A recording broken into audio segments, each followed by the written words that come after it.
दोस्तों आपने देखा होगा कि आजकल गर्मियों का वक्त तो बहुत तेज चल रहा है। चाहे वो शहर हो, चाहे वो देहात हो, कोई भी हो, लाइट 2-2 3-3 घंटे गुल हो जाती है, तब लाइट आती है। लेकिन गांव देहात कहीं भी हो, जिसको मौका मिलता है वो लाइट की चोरी करने में लग जाता है। एक जय साहब अपनी टीम के साथ निकलते हैं, इधर-उधर लड़कों को भेजते हैं, एक गांव में खुद चले जाते हैं। गांव में जाने के बाद और पूरे गांव में घूमते हैं, उन्हें कोई पानी की भी नहीं पूछता। उसके बाद गांव से बाहर एक घर बना होता है, उस घर पर पहुंचते हैं। एक ही कमरा होता है, एक महिला होती है, एक उसका 3 साल का बच्चा होता है। वहां पहुंचते हैं और महिला उसने देखती है। देखने से पहले वो पूछते हैं कोई है घर पे। महिला कहती है कि मैं हूं और कोई नहीं है। वो एक टूटी सी चारपाई होती है, वहां उन्हें बैठा देती है। बात बाद में पूछती है और उनके पास एक मटका था, मटके से एक गिलास पानी लेके आती है। उन्हें पानी वो महिला देती है। जब वो जय साहब पानी पीते हैं तो उन्हें ऐसा महसूस होता है कि ये पानी एक गिलास अमृत के बराबर है, क्योंकि उनका गला सूख रहा था। गर्मियों में किसी ने पानी की नहीं पूछी थी। दोस्तों, वो एक गिलास पानी पीने के बाद इतने खुश हो जाते हैं, उत्सुक हो जाते हैं कि बहुत ही शानदार कहानी है दोस्तों। आइए इस वीडियो के द्वारा आपको ये कहानी सुनाने जा रहे हैं। अगर आप सुनोगे तो आपके पैरों तले जमीन खिसक जाएगी कि आजकल दुनिया के लोग कैसे कैसे पड़े हैं। चलिए वीडियो शुरू करने से पहले आपसे वही एक रिक्वेस्ट है, अगर हमारे चैनल पर नए हैं तो चैनल को सब्सक्राइब करें, वीडियो को लाइक करें, कहानी अंत तक सुनें। दोस्तों, आज की जो कहानी मैं सुनाने जा रहा हूँ, उत्तर प्रदेश का एक जिला है बलरामपुर। बलरामपुर का ही एक गांव दूर लगता है 5 किलोमीटर, वहीं की कहानी है दोस्तों।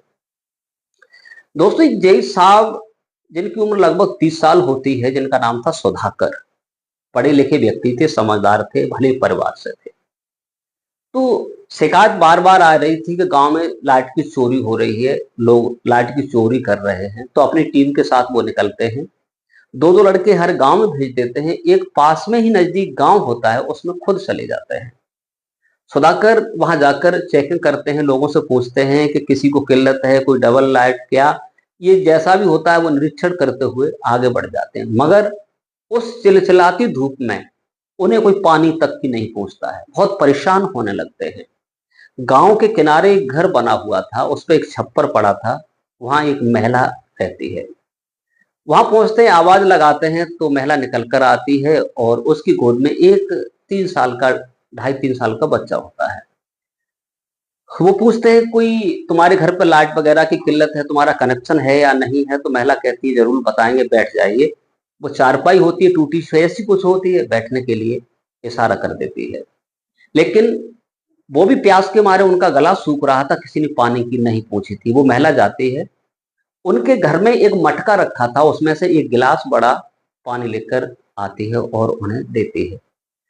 जैसा पानी पीते हैं, वो एक गिलास पानी मानो ऐसा लगता है कि अमृत के बराबर हो, अमृत हो। जैसा पानी पीते हैं, पीने के बाद और उन्हें सुकून मिलता है। और वो पूछती है क्या आप बिजली चेकिंग करने वाले हैं? बोले हाँ। तो आप तो 4 बज चुके हैं, भूख प्यास से होंगे, आप कुछ खाएंगे क्या?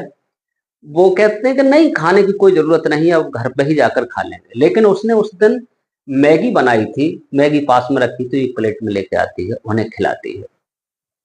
वो खाते हैं, खाने के बाद उन्हें वो स्वर्ग में सुकून मिलता है, एक तरीका का स्वर्ग जैसा प्राप्त होता है कि एक गिलास पानी और मैगी खाने के बाद उन्हें संतुष्टि होती है।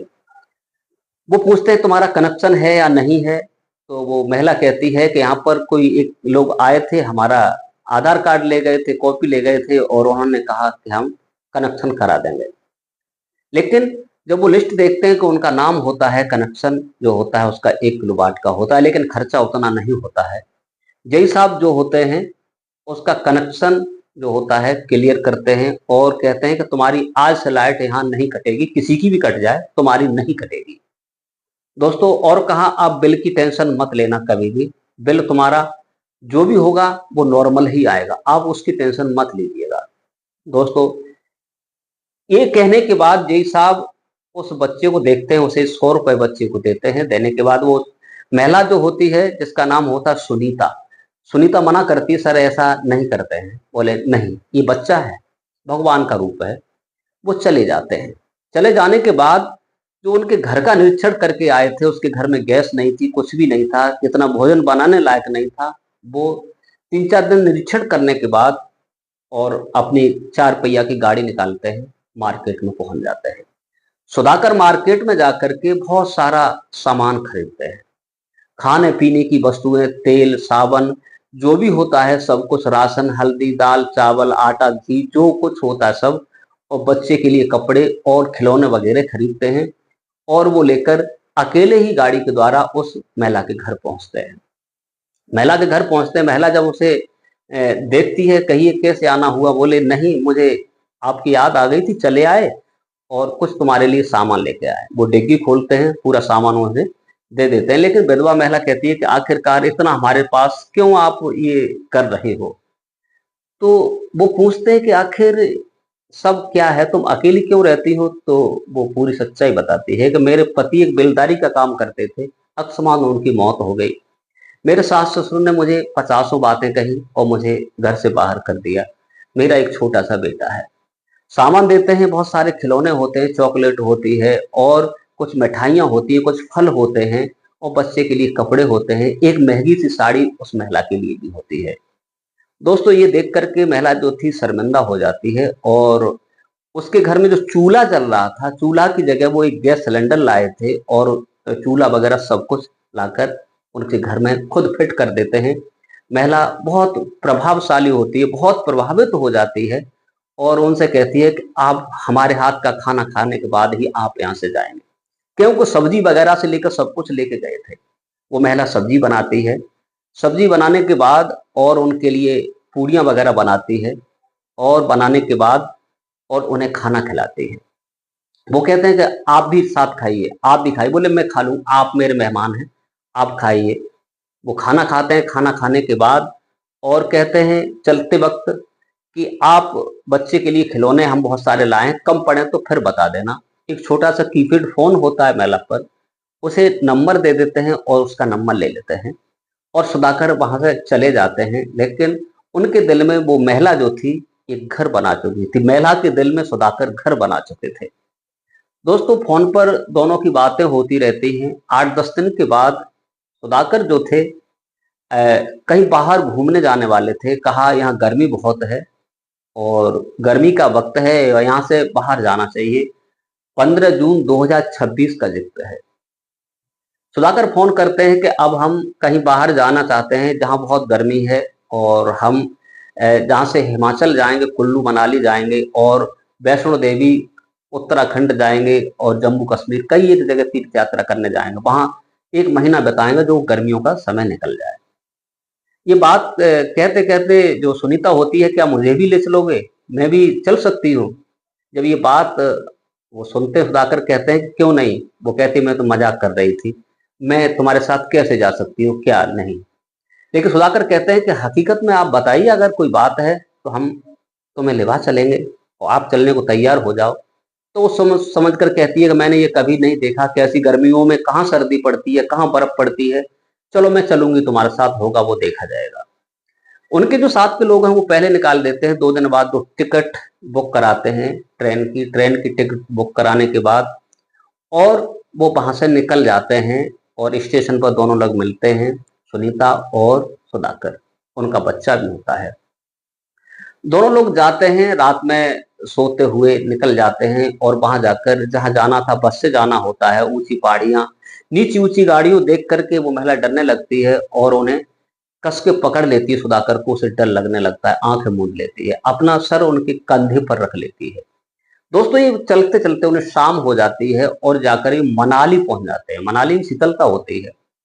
वहां जाकर के कहते हैं कि चलो यहाँ रुकते हैं। रुकने के बाद उसने सोचा क्या करना चाहिए। सुधाकर कहते हैं कि ठीक है, आप ऐसा करो, 2 कमरे लिए लेते हैं, एक में आप रुक जाना, एक में हम रुके जाते हैं। तो जो सुनीता थी, सुनीता की उम्र 28 साल होती है और सुधाकर की उम्र 30 साल होती है। सुनीता कहती है डबल खर्चा क्यों करोगे, क्या बात है, अरे उसी में सो लेंगे, अगर आप चारपाई पे सो जाना तो हम जमीन पे सो जाएंगे बच्चे को लेकर के। तो दोनों लोग उसी में चले जाते हैं, खाना पीना खाते हैं। खाना पीना खाने के बाद जो सुनीता होती है, एक वहीं गद्दा रखा होता है, वो जमीन पर डाल लेती है और वो ऊपर सो जाते हैं, जो बेड होता है उस पर। सुबह दोनों लोग जागते हैं, जागने के बाद नहाते धोते हैं और टूरिस्ट पर चले जाते हैं। वहां जाकर के बहुत सारी चीजें देखते हैं, ठंडी ठंडी बर्फ देखते हैं, बर्फों की हवाएं, इधर से उधर सब कुछ देखने के बाद उनका दिल सुकून में भर जाता है। सुनीता कहती है आखिरकार हमें ये सब कुछ देखने को नहीं मिला। और उनका जो बच्चा होता है उसका नाम गोलू होता है, गोलू उससे बहुत प्रेम करता था, अंकल कहकर ही बुलाता था। दोस्तों सारे दिन घूमते हैं, घूमने के बाद शाम को वो घर अपने रूम पर आ जाते हैं, क्योंकि 4-5 दिन उन्हें रुकना था। रूम पर जब आते हैं, आने के बाद और वो कहते हैं कि आज बहुत सारी थकान हुई है, आज बहुत सारे थक चुके हैं। यही बात कहते हुए दोस्तों जो सुनीता जो होती है कहती है कि आप चिंता मत करो, मैं हूं ना, मैं तुम्हारे पैर दबा देती हूँ। लेकिन वो कहते हैं नहीं, पैर नहीं, तुम भी तो थकी होगी। लेकिन वो नहीं मानती है। वो बच्चा गोलू था, वो खेल रहा था, खिलौने ले दिए थे, वो उनके पास बेड पर बैठ करके उनके पैर दबाने लगती है। पैर दबाते दबाते दोस्तों अकस्मात उनके पास एक ऐसा नंबर आता है, उस पर वहां बवाल मचा हुआ था। थाने में लोग जो सुनीता के ससुराल वाले लोग थे कहते हैं कि जो जय सुधाकर थे मेरी बहू को भगा के ले गए। वहां से दरोगा जी फोन करते हैं और कहते हैं कि आप कहाँ हो, इनकी बहू को भगा के ले गए हो, तुमने बहुत गलत किया है, आप जल्दी से जल्दी आ जाओ। लेकिन वो कहते हैं कि ऐसा नहीं है, मैं भगा के नहीं लाया हूँ और ना ही कुछ करके लाया हूँ, मैं तो घूमने आया था, तो मेरे साथ एक टूरिस्ट पर आई हैं और हम 2-3 दिन 4 दिन के बाद आ जाएंगे। लेकिन लोग ज्यादा हंगामा करते हैं तो उस सुनीता से बात कराई जाती है। सुनीता कहती है कि मैं यहाँ घूमने आई थी, मेरे सास ससुर मुझे पूछते नहीं थे, मैं किसी का सहारा पकड़ के चली आई हूँ, वो गलत फहमी में 4-5 दिन के बाद मैं वापस आ जाऊंगी। दोस्तों ये बात सुनते ही वो लोग, सुनीता जो होती है कच्चे दिल की होती, कहती है अब क्या होगा। बोले होगा क्या, जो होगा वो देखा जाएगा, सामने आएगा। अगर कोई ज्यादा प्रेशर डाले तो कह देना कि ये हमसे शादी करना चाहते हैं, आखिर मेरी शादी तो नहीं हुई है। आप कह देना है मैं इनसे शादी करना चाहती हूँ, तुम भी बालिक हो, कोई हम नाबालिग तो नहीं। दोस्त दोनों की बात हो जाती है, दोनों सोते हैं और जहां जहां उन्हें जाना था वो हर जगह चले जाते हैं। जाने के बाद फिर गाड़ी पकड़ते हैं, गाड़ी पकड़ने के बाद वो सीधे बलरामपुर जहां एफआईआर की गई थी उसी थाने पहुंचते हैं। थाने पहुंचने के बाद और जो दरोगा जी होते हैं, इंस्पेक्टर होते हैं, उनसे वो बात कहते हैं कि हम लोग आ चुके हैं। अब जो दरोगा जी होते हैं उनके लड़की के सास ससुर को फोन करते हैं और उन्हें बुलाया जाता है। इधर सुधाकर के माता पिता भी उस जगह मौजूद हो जाते हैं। मौजूद होने के बाद अब उन लोगों में बात होती है और कहते हैं कि इन लोगों ने गलत किया है। लेकिन जब ये बहुत सारी बातें करते हैं तब सुनीता कहती है कि आखिरकार तब से तुमने हमें नहीं देखा, मुझे परेशानी में घेर रखा, लेकिन मेरा बच्चा भूख प्यास से तड़पता था, तब तुमने कुछ नहीं देखा था। सुधाकर के घर वाले भी कहते हैं कि आखिर तुम्हें शादी करनी है तो रिश्ते एक से एक बढ़िया आते हैं, आप ऐसा क्यों कर रहे हो। सुधाकर कहते हैं कि वैसे तो कोई बात नहीं है, लेकिन हम इसे दिल और जान से चाहते हैं, इसे प्यार करते हैं। और वही बात सुनीता कहती है कि हम भी इनसे प्यार करते हैं और हम दोनों लोग मिल करके शादी करना चाहते हैं, अपनी जिंदगी आगे बढ़ाना चाहते हैं। जब ये बात दरोगा जी सुनते हैं, इंस्पेक्टर सुनते हैं, उनके घर वाले सुनते हैं, तब वो सब मौन के मौन रह जाते हैं। उसकी ससुराल वाले कहते हैं कि मुझे नहीं मालूम था, मैंने तो सुना था कि भगा के ले गए, वो भाग गई है तो मेरी नाक कट जाएगी। बोले भगा भगी का चक्कर नहीं है, हम कोई अनपढ़ नहीं, कोई गंवार नहीं है। अगर ऐसी बात है तो हम शादी करने को तैयार हैं। अब बीच में कोई बोलने वाला नहीं है, क्योंकि पढ़ा लिखा व्यक्ति, और वो भी एक युवा थी और 28 साल की विधवा जरूर थी, लेकिन कोई ऐसा मालूम पड़ता था कि ये सुंदरी है और सुंदर भी लगती थी। दोस्तों सब लोग शांत हो जाते हैं, खामोश हो जाते हैं। उसी थाने के अंदर, कोतवाली के अंदर एक मंदिर बना होता है, देखा हर कोतवाली में एक मंदिर मिलेगा। उस मंदिर में जाकर के वो वहां से सिंदूर लेते हैं, उसकी मांग में लगा लेते हैं और माँ दोनों की सगाई हो जाती है। कहा जब मौका मिलेगा तो हम दोनों लोग कोर्ट मैरिज करेंगे और शान से शादी करेंगे, जैसे रीति रिवाजी से होती है। दोस्तों इसके बाद में वो लोग अपने अपने घर चले जाते हैं और जाने के बाद अब आगे क्या होता है कहानी में दोस्तों, अब इन लोगों की सगाई जल्द ही होने वाली है। और हम तो ये कहते हैं कि ऐसे लोग दुनिया में पैदा होते रहें जो कि एक दूसरे की मदद करने वाले, जो कि संसार में सब कुछ ठीक चलता रहेगा। एक दूसरे की मदद करने वाले, दुखी की मदद करने वाले, ऐसे लोग बहुत कम मिलते हैं दोस्तों। कमेंट में अपनी राय जरूर बताइए, क्या सुधाकर ने सही किया, एक विधवा को अपना लिया और उसकी जिंदगी में फिर से सुकून दिया। कमेंट में जरूर बताइएगा। इस कहानी को सुनाकर किसी को परेशान करना नहीं, किसी का दिल दुखाना नहीं है, केवल आप लोगों को जागरूक और सचेत करने का मेरा उद्देश्य है, ताकि समाज जो कुरीतियों पर चल रहा है वो कुरीतियां न फैल पाएं। आज के लिए बस इतना ही। नमस्कार, जय हिंद, जय भारत। मिलते हैं किसी दूसरे वीडियो के साथ। अपना ख्याल रखिए। धन्यवाद।